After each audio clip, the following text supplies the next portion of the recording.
2 sets of 10. Day 20. Thought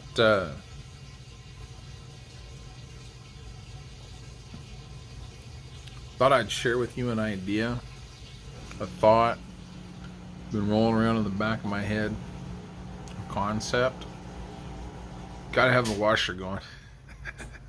I'm almost out of clean clothes, so we gotta have the washer going, literally. Anyway. Yeah, a thought that I haven't really wanted to bring to the forefront, but I think I'm going to, and I thought we could talk about that today. Day 20.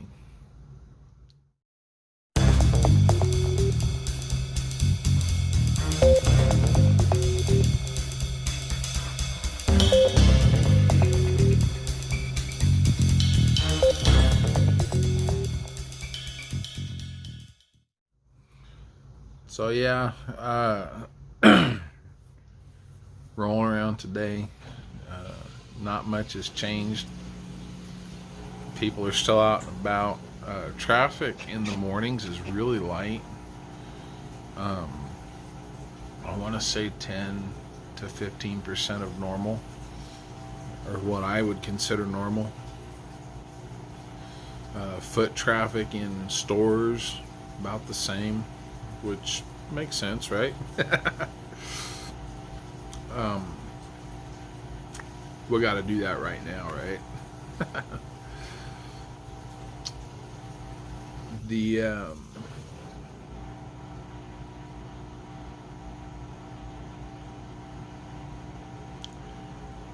work is really slow. It's a lot of slow work.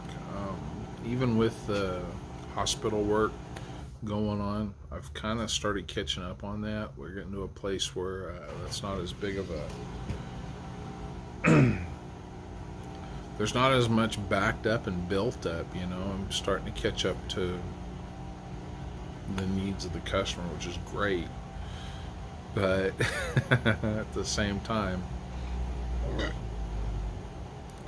the biggest problem is with Russia and OPEC arguing with the production numbers up where they are. A lot of the rigs are shutting down. Oil is starting to kind of falter a little bit, and we're seeing a lot less work. So, and what's sad is I go to shops where guys are doing oil field related stuff, and they're starting to slow down. So that's that's worrisome. Everybody's got, you know, when this first started and they did the very first few days of lockdown, and I remember talking about and I remember observing, you know, there's that palpable fear, that underlying fear, you know. The oil thing is starting to happen, and it's starting to, the companies are starting to react, and it's just starting to get to that point, and you can see the underlying fear. You can see that palpable kind of, oh, we're trying to stay cheerful and keep working, but you know, everybody knows I might not be working next week. So that's a thing. And we're going to see this eat into the essential people, and they're going to be sitting at home, and it's like any other oil slowdown, you know. I don't know, it's a thing. Anyway, a thought that's been rolling around in the back of my mind, and I don't really want to bring it to the forefront and confront it. I don't want to hit it head on. You know, I was kind of saying the other day, yesterday, whenever. Anyway, I was kind of mentioning the other day, there's a lot of crap rolling around in my head, stupid stuff that you probably don't really need to be thinking about, and I constantly am, and I can't stop it or turn it off. Anyway, there's one of those things that's in the back of my mind. Thought we'd talk about it today. A while back, I learned about this volunteer brigade in Japan. They are pensioners, they're retirees, they're the people who worked in the power industry, in other industries, and all kinds of industries. And I watched him talk about, in one of the videos, I watched him talk about it, and the whole thing revolves around the Fukushima power plant problem. You know, there was an earthquake a while back. Fukushima, the reactors were broken and ruptured, and there's a massive leak going on, right? So the thing is how are we going to fix that, all this stuff? There's a whole bunch of retirees in Japan who said that's an irradiated zone, because they've pulled back, everybody's been evacuated from the area. It's an irradiated zone. We need to go in. It's, you know, not as bad as Chernobyl probably, but it's pretty bad. And the retirees have said, you know, we worked on that power plant when we were working. We worked around that power plant when we were working. And it's all kinds of people. It's people who have said, I can go in and work. And their whole point is this: the young people go in, they work in this irradiated zone, they work on this stuff, you know, 15, 20 years later, they get cancer because they're working around this stuff. We're all retirement age. We're all past retirement age. We don't have 15, 20 years left. We're not going to last that long anyway. It's not on the younger generation to go fix this problem.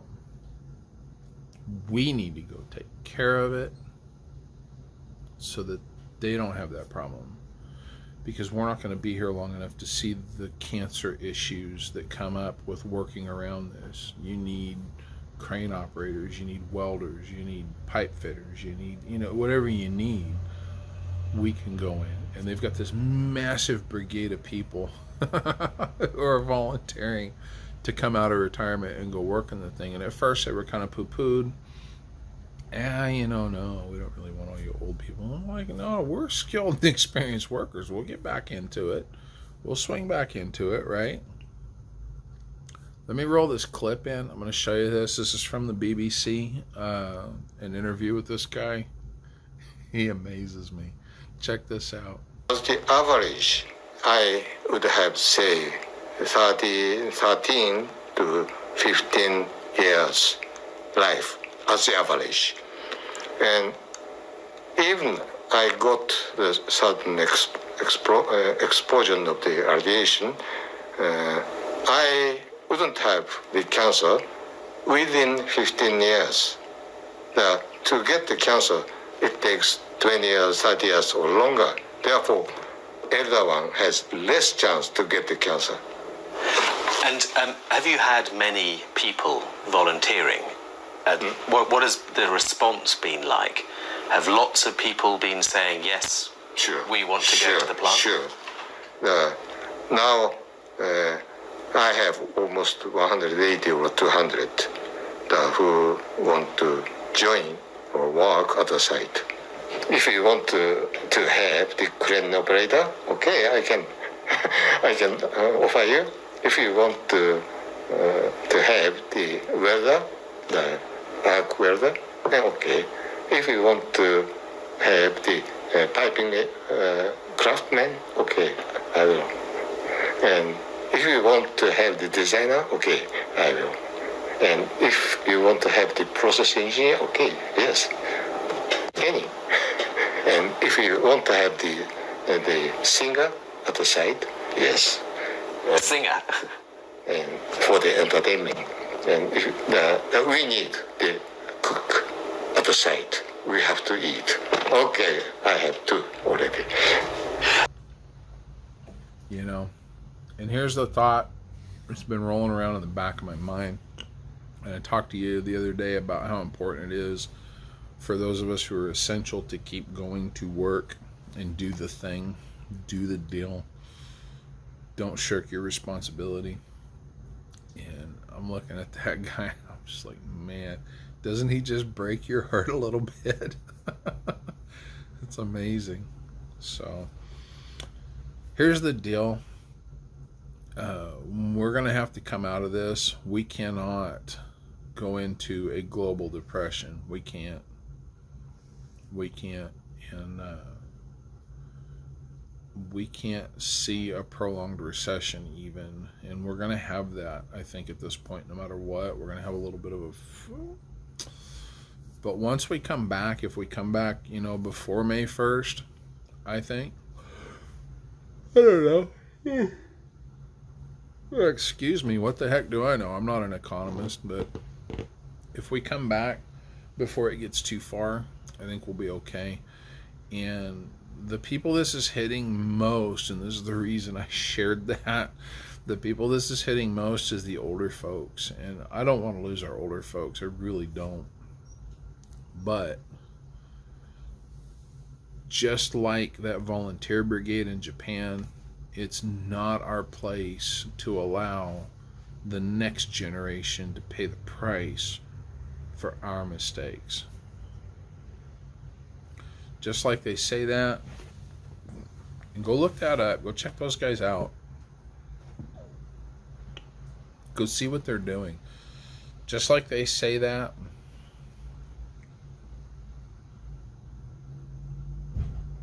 we cannot sacrifice the future of our younger generation to save the older generation. I'm going to tell you, there's a thing about Chinese culture, and I'm sorry guys, I wish I could remember the word for it. There's a thing about Chinese culture where the younger people do everything they can for the older folks. They do anything they can to preserve their grandparents, their parents, including after death. It's almost worship of ancestors. It's really weird, and we need to not be looking backwards like that. That's why they can't, in my humble opinion, that's why they can't design and develop new things. They're stealing all this stuff from us, because they're constantly looking backwards. They're looking back to the old generation. They're respecting and loving their elders to the point where they can't innovate or look for new ways to do things. And we have to love and respect our elders. We really do. But we have to look forward. We have to look to the future. We have to keep going. That's my take on it anyway. It's the way I see it. Those guys saying, hey, we're going to come out of retirement, we're going to kick this thing in its backside. Oh man, what a bunch of heroes. What a bunch of heroes. How impressive is that? We're going to have to get back after it, guys. We're going to have to get past this thing a little bit here in the next few weeks, week or two. And we're going to have to get back to work. And we might lose some of our old folks. But, excuse me, Sweden is... Oh, no. Sorry about the interruption. Anyway, the whole thing is, the point is, the dealio Dalio. I'm not suggesting we sacrifice our elders, but you look at Sweden. They've isolated only their elders. Okay, the older folks, you need to stay at home. The rest of us are going to go about our thing. And the thing is, the hand washing and sanitization is working. The face masks are working. The don't touch your face thing is working. The curve is flat. And even here, the numbers are way lower than the initial projections. I have been aggravated to no end watching the idiots and the morons go on about, see, this is nothing. It's not nothing. It's something. And maybe it wouldn't have been as bad as they initially projected, but it would have been in there. But we did something about it and brought it back down. And I'm going to tell you, our response initially was the right response for the information we had at the time. Now we have new information. It's time to go back to it. It's time to get back after it. Maybe our old folks do need to self-quarantine and keep themselves at home and not interact with the rest of us as much. And I'm going to tell you, just like those Japanese who are coming out of retirement, and they're saying, hey, it takes 20 years, it takes 15 years for this cancer to set in from working in these irradiated zones. We can come in and work. We've only got 10 or 15 years left. I mean, how hard did that guy tug at your heartstrings? Maybe it's time for our retirees to go, we lived a good life. We did the thing. Let's do everything we can to mitigate our risk. And everybody else needs to get back after it. We need to build America back into the powerhouse that it was becoming again. And I'll say this, now that you're seeing the problems we have with all the Chinese manufacturing, maybe it's really time that America becomes the manufacturing powerhouse that it used to be. Maybe it's time we started making our own stuff again, getting back after it for reals. And I think we've got a president that's kind of about that. So, just a thought. I hate to say it. It makes my stomach turn to think that. But if you're a little bit older, my apologies. But maybe that's where we need to be, guys. Don't be the most selfish generation. We had the greatest generation. Literally went and punched fascists in the face, right? Maybe, and this is all opportunity, maybe you are our greatest generation.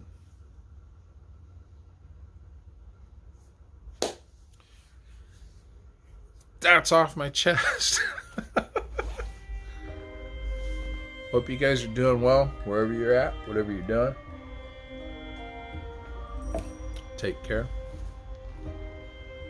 I'll catch you on the next one.